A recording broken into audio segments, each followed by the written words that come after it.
Hello guys, welcome to my channel. Let's begin with this topic, link reaction. Link reaction आपको पता है इसका नाम लिंक रिएक्शन है क्योंकि ये ग्लाइकोलिसिस और जो अपना टीसीए साइकिल होता है उसके जोड़ने का काम करती है। जैसे ग्लाइकोलिसिस का जो एंड प्रोडक्ट है पाइरुवेट है ना, तो पाइरुवेट के बाद में ये यहाँ तक ग्लाइकोलिसिस ख़त्म हो जाता है। उसके बाद में टीसीए साइकिल स्टार्ट होती है एसिटाइल कोएंजाइम, ये इसका स्टार्टिंग मटेरियल है। तो इस पाइरुवेट से ये acetyl coenzyme banana actually this is link reaction. ठीक है, लिंक रिएक्शन जैसा कि आपको बता दूं कि एक कैटाबॉलिक रिएक्शन होती है। कैटाबॉलिज्म यहाँ पर होता है, चीज़ें टूटती हैं। ठीक है, ये माइटोकॉन्ड्रिया में होती है। कैटाबॉलिक रिएक्शंस मोस्टली माइटोकॉन्ड्रिया में होती हैं।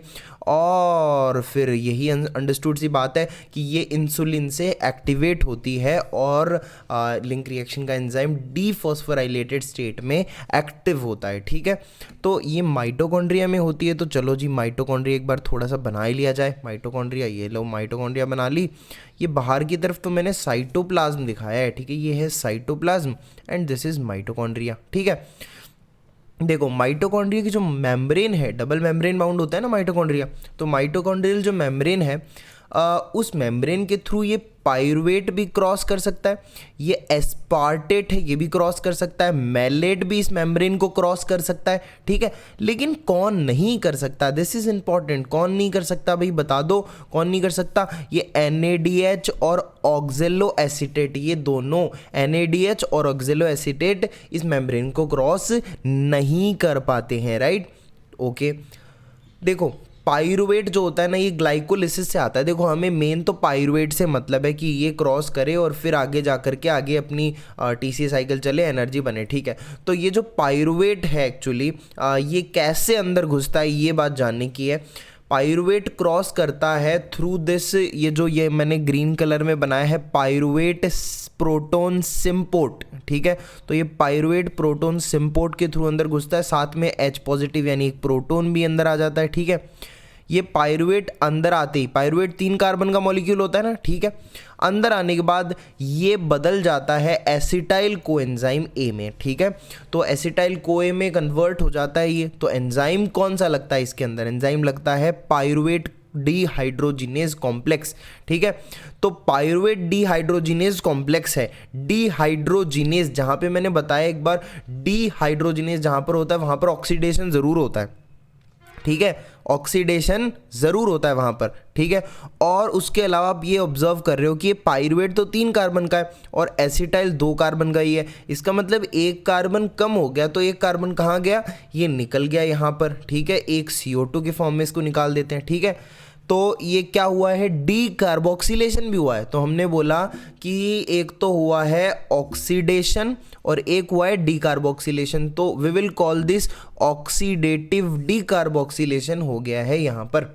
ओके, ये एंजाइम काम आया पाइरुवेट डीहाइड्रोजिनेज कॉम्प्लेक्स। ठीक है, डीहाइड्रोजिनेज है, इसका मतलब ऑक्सीडेशन हो रहा है। और दूसरी बात, डीहाइड्रोजिनेज मतलब हाइड्रोजन भी निकल रहा है और उस हाइड्रोजन को लेने के लिए NAD आ जाता है और NAD एक हाइड्रोजन लेके NADH में बदल जाता है। ओके, ये एक छोटी सी चीज़ है।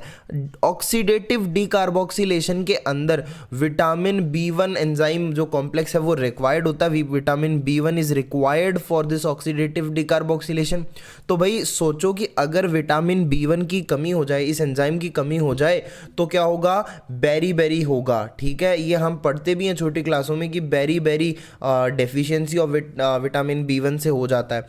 तो बेरी हो जाता है। और बेरी में क्या होता है एक्चुअली, बेरी में एक कंडीशन होती है जिसको बोलते हैं हम लैक्टेटिक एसिडोसिस। ठीक है, लैक्टेटिक एसिडोसिस हो जाता है। एक्चुअली क्या होता है कि जब पाइरुवेट बहुत सारा माइटोकॉन्ड्रिया में एक्यूमुलेट होने लग जाता है, क्योंकि वो कन्वर्ट नहीं हो रहा ना एसिटाइल कोएंजाइम A में, भाई इसकी कमी होगी तो ऑक्सीडेटिव डीकार्बोक्सिलेशन नहीं होगा। और ऑक्सीडेटिव डीकार्बोक्सिलेशन तो वो प्रोसेस है ना जिससे एसिटाइल कोएंजाइम बनता है बाय पाइरुवेट। ठीक है, तो ये ऑक्सीडेटिव डीकार्बोक्सिलेशन नहीं होगा। ठीक है, तो पाइरुवेट एक्यूमुलेट होने लग जाएगा and then that pyruvate will convert into lactate.